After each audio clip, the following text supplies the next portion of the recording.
yoo xamante ni souvent ils sont été critiqués par le régime actuel mais ñu gis ne ñu commencé nañu am collaboration ak ñoom est-ce que on peut se départir di nga xamante ni ñoom ñoo di ces institutions là parce que le monde également c'est un monde planétaire c'est des institutions yoo xamante ni c'était un sujet politique quoi tey est-ce que mujj ñu di ñëwaat ci li nga xamante ni ñoo ngi ko doon sujet politique la woon loolu gars yi dañu naan FMI Banque mondiale nangam loolu tu le dis rek pour atteindre sa adversaire politique mais dans le monde moderne on ne parle jamais de ça même la France s'endette même les États-Unis tout le monde prend de l'argent tout le monde prend de l'argent au FMI à la Banque mondiale dans les gestions de Bretton Woods avec la Chine qui arrête tous les eurobonds Chinois ils achètent les eurobonds ils donnent des prêts ils achètent des eurobonds ramassent ko jëlee ko à 4 ou 5% daal di koy joxewaat dem ba 11% de dire la le monde est comme ça et puis l'endettement est un moyen d'enrichissement l'endettement le fait de s'endetter là mais c'est un moyen de se développer ah oui mais si tu t'endettes et tu t'investis très bien mais là-bas c'est bon c'est ñoom souvent loolu lañ doon critiquer voilà léegi nag non dañ ko doon critiquer mais vaar baan fi mais je pense que ce monsieur qui est venu hier mu ñëw moo gënoon mu ñàkk ñëw parce que waa ji on est en état maintenant on ne parle plus de ay affaire góor jigéen rek affaire franc-maçon suñu yoon nekku ci waa mais il a beaucoup été critiqué waaw je sais il a été critiqué erreur la parce que booy wut nguur da ngay wax rek mais léegi maintenant tout le monde est enregistré sooy wax moom mais voilà le résultat parce que Mauritanie bi dégg nañ ko dégg waa ji dégg c'est regrettable mais heureusement que Diomaye a rectifié le tir quoi parce que lui c'est lui heureusement qui est le président de la République ce que les autres disaient ne nous intéresse plus nous avons qu'un seul président de la République unique avec U et unique voilà il est unique dans son siège et unique dans ses décisions le reste ce n'est que des gens nommés par décret comprendre donc dañuy jël ñooñu ñëpp teg leen benn boor léegi nag on prend son excellence le président de la République Diomaye maintenant comme il n'a pas fait de faute il a fait preuve d'humilité de politesse et de correction moom parce que moo tax sax kenn laalu ko kenn song ko parce que nit bu yaroo nekk jeune yaru nite am ngor ba dañ la koy delloo xam nga xale bu yaroo rek dañ la koy delloo boo ko jaayee gars yi jaay la seen bakkan defante ko yow mais il a bien fait maintenant côté benn bi ñuy critiquer moom loolu dañ koy bàyyee kii sama copain kii Guèye nu mu tuddati Mamatar Matar lu mu la ci wax moom la ñuy def waaw ñun Mame Matar mooy suñ kilifa ci boor boobu waaw Matar moom Mame Matar moo Jamra Mame Matar mooy wax su ne baaxut nag dañ ci ànd waaw bu lu mu ci wax moom la ñuy àndal mais recevoir le gars était bon parce que le gars c'est des taupes ñooñu boo leen sàgganee doo dem boo leen deful attention déglu woo leen doo dem gis nga waa ji il était venu pour de vive voix jàkkaarloog Diomaye son excellence là pour tester ko xool ko mesurer ko peser ko looloo ko indi muy benn l'environnement des affaires là c'est propice moo tax mu ñëw loolu aussi ay toob lañ am nañ gars yi du moom kese ànd de faites très attention àndul moom kese de gars yi ñëw nañ ba def série tour round yooyu donc il a fait l'environnement des affaires il a bien regardé il en a parlé il a bien évalué maintenant parce que discours yi ñu waxoon moom la doon ñëwaat di xool discours yi ñu doon wax yëpp la ñëw di xool est-ce que moom la ñuy dëggal ba léegi waaw dafa ñëw évaluer na waa ji évaluer na président de la République bi il a regardé l'environnement des affaires il a vu avec ses synthèses et autres la sécurité interne par rapport à la menace des terroristes ak yooyu yëpp parce que dañ leen ci ay c'est un tout secondo même il a vu la situation de la pêche pour voir nagam dëgg la am déet nagam nos pêcheurs souffrent xam nga nee na les pêcheurs sénégalais parcourent de longues distances pour ne prendre que peu de poissons il a été interviewé après ici quand il est parti là aussitôt il a fait le feedback il a été interviewé donc ñun en tant qu'État on est tenu pour que ñu comprendre quoi parce que quand on parle État quand on parle dans une dimension très élevée on n'est plus dans une opposition on n'est plus dans autre chose que maintenant on est dans un système étatique et là il faut qu'on sauvegarde notre survie aussi étatique voilà donc du ñu mën a considérer ñun ay góor jigéen nag ay francs-maçons yooyu ñun en tant qu'intellectuels et puis développeurs qui ont appris ces systèmes là pour savoir ce que cela veut dire ñun c'est pas notre problème que la personne soit et des déviances sexuelles ailleurs qu'il soit un franc-maçon qu'il soit inculte inceste loolu ça l'intéresse chez lui nous ce qui nous intéresse c'est la coopération internationale qu'on gère avec lui. Et que là-bas, lui, il est en train de voir, il a dit que nous avons peu de ressources. Donc il faut qu'on soit appuyés, nous. Sinon, on arrête tout de suite. On ne sera plus un État, quoi. On va arrêter. Donc nous, on gère avec lui la relation internationale dans la coopération internationale. Il faut que nous ayons bis bu waree nag yëf yi yeneen dugal fi lu ci bokkul Mame Matar ak fi bu boobaa Mame Matar ah maanaam on a des garde-fous comme Mame Matar moo tax loolu Sénégalais je le dis que jarta tiit parce que Mame Matar Gueye est là,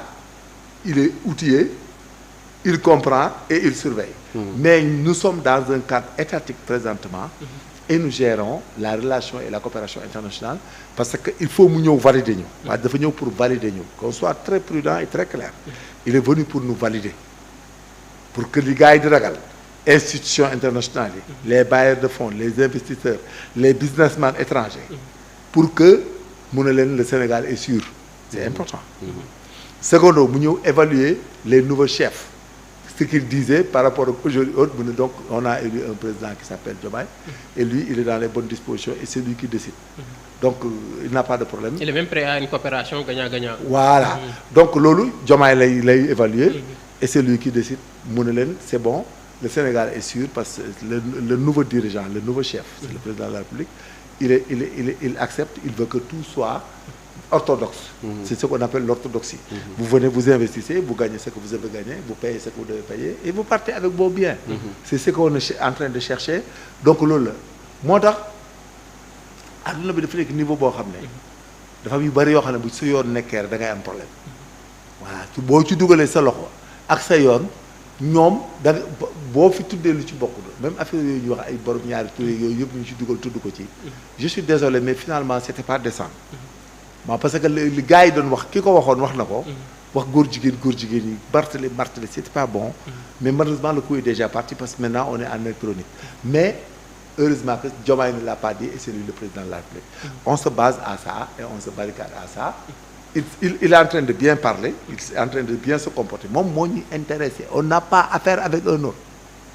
On a affaire avec son excellence le président Diomaye Diakhar Faye. C'est lui qui va répondre moralement, civilement, pénalement du Sénégal. Donc ñi ci des comme ci décret suba nga génn foofu bu ne gendarme qu'il n'entre plus ici doo fa duggati. Voilà donc on est en matière d'état actuellement. Qu'on soit un peu prudent aussi parce que buñ yàq loo xam ne affaire politique moo tax ñu yàq ko c'est un peu dangereux parce que ces gars-là boo leen xoxotale doo ko nettali ah oui il faut qu'on soit clair de ces gens-là ben monsieur il faut aller là-bas et voir c'est eux qui ordonnent gis nga ñoom ñooy sécuriser ñooy wax ñuy indi koppar ñooy wax ñu lebal. contrôler le monde. waaw mais le monde est contrôlé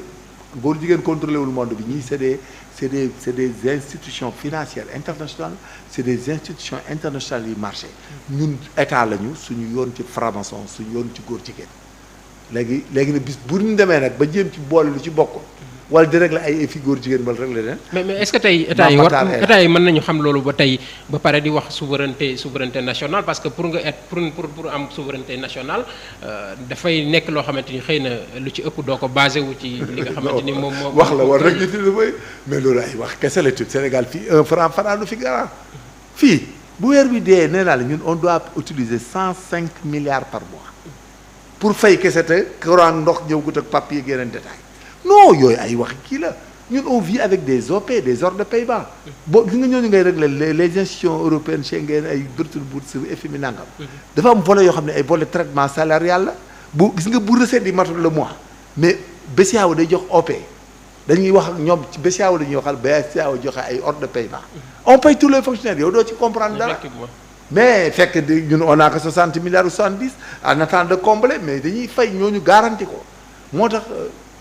technique gu état tant que yegg si woo ci kaw rek doo ko mën a comprendre bu yaakaar ne fin ba bu jot douane ak impôt domaine dañuy am 80 millions yi de milliards yi 80 milliards yi des fois du mat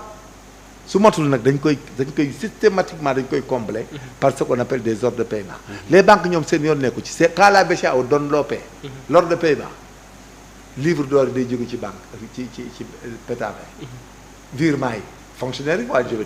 day jóge pétavin ce qu'on appelle le livre d'or ku nekk mu wax li ngay fayu ak sa salaire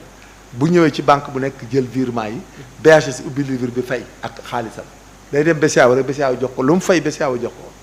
BCEAO nag moom mooy def système de compense bi mais garantie ba ña koy joxe feneen bitim réew la levier bi nekk OP lay tudd ordre de paiement payer le déficit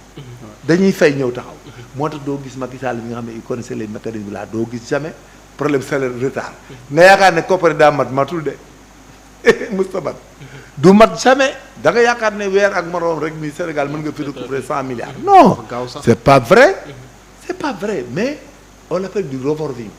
day chaîne lay doon ba ci fin d'année bi gars yi def le bilan réglé mais moo tax da ngay dégg yoo xam ne da ngay dégg ñu wax déficit salarial ak ay fonds ñuy leb xam nga fi ne leb nañ 260 milliards tey xaw ma ñaata américain ñaata lañ jël 260 milliards yooyu da nga koy dugal ci pax da nga koy saañe pax yëpp ak fonctionnement yi institutions yi commencé dox ñu demaat ci leneen mais fi ne guddi yi jëm ñun Sénégal suñ pétrole bi ak suñ gaz bi le temps muy ñëw mais liñ ciy am ñoom d'un seul coup mënut a def le gap et puis nous on paye la dette chaque mois dañuy fay dette bi dañuy joxe ci dette bi xaalis que c'est estimé à 5 milliards par jour waaw imaginez ça tey dégg naa ko tey sa gars bi dañu on paye tant de milliards par mois mais monsieur un pays c'est pas des blagues donc fii il y a beaucoup de choses à changer moo tax il faut arrêter de critiquer un État qui s'endette parce que tant qu'on accepte de nous prêter kenn du ñu rey kenn du ñu saisir kenn du fi ñëw jël Océan Atlantique bi kenn du fi ñëw jël grande mosquée de Dakar mais kenn du fi ñëw di jël dara mais la dette elle est importante parce qu'il y a la réduction de la dette l'annulation de la dette rééchelonnement de la dette mais on n'a qu'à aller vers la dette est un système de mais c'est des mécanismes on les appelle des mécanismes et des ce qu'on appelle des mécanismes mais les mécanismes sont axés sur le choix d'objectifs ndax moom ngay proposer soo demee FMI Banque mondiale da ngay wax benn projet mais il y a des projets yoo xam ne donc yooyu dañ koy financer ñoom à zéro risque parce que dañ lay aider mooy tout ce qui est développement social affaire santé affaire éducation même environnement quoi ak yooyu mooy risque de loger les gens yooyu dañ koy nangu ak éducation yi ak la recherche scientifique et tout ça mais qu'est-ce que tu veux il faut qu'on aille demander de l'argent pour le faire maintenant nos salaires là parfois ils nous disent que il faut faire du départ volontaire il faut diminuer les effectifs de la fonction publique parce que nous notre fonction publique là mais 80 milliards de fonction publique à 100 milliards c'est trop c'est beaucoup c'est beaucoup tout à fait. Fonction publique et puis nous avons des retraités qui sont jeunes qui vivent 30 ans 20 ans avant de dee tu sais le système viagère là la dette viagère au Sénégal c'est un problème man par exemple nii damay fayu man ba dee sama jabar di fi des day fay ba dee su ma bàyyi mineur sax doomu mineur day fay waat ba majeur c'est-à-dire man sama papa retraité na 67 di fay ba 96 sama tante fayuwaat ba 2007 doo ko décédé imagine donc imagine te su fi bàyyoon mineur tamit doomu waaw day fay imagine tout à fait imagine 60 ans ngay fayu man sama papa est entré à la police en 1947 xool ku fay 47 ba 2007 muy ñaata boo dëlee fële 53 ans nga dugal ko fii muy 60 ans noonu la histoire yi demee c'est-à-dire que Sénégal c'est lourd c'est une carrière c'est lourd c'est une carrière et puis imagine le fonctionnement des bureaux les armes les munitions moo tax il faut qu'on cherche la paix partout et puis nous avons à tout prix par exemple la Mauritanie par exemple dans la taxonomie de partage du pétrole c'était bon mais vous avez vu qu'il y avait des discours qui avaient provoqué le Nord à prendre toutes ces alertes pour aller en guerre avec nous parce que le pétrole était partagé à 50-50 mais ces pays-là ils doutaient que da doon am changement heureusement que Diomaye est parti là-bas très tôt il les a calmés, il les a donné des garanties et de la sécurité. Mais alhamdoulilah, nous allons partager notre pétrole. Il n'y aura pas de problème. Parce que si le président Diomaye là avait fait autrement, comme indiqué, mais tout de suite mën na nekk alerte heure bi kenn du fi taxaw di wax. tout à fait Cheikh tey bu ñu déggee suñu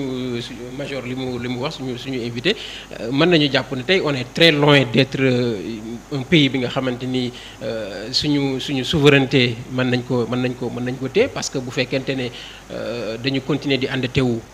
même si bien que ne c'est bon de s'endetter mais peut-être endettement bi ñuy am xëy na ñu mën ko sentir sénégalais yi mën ko sentir souvent comme ñoom ñi fi nekk nañ ko doon waxee ci panier ménagère bi ci yeneen ak yeneen est-ce que tey jàpp nga ne ci li nga xamante moom jëm suñu souveraineté nationale on est très loin d'être un pays souverain. mais xam nga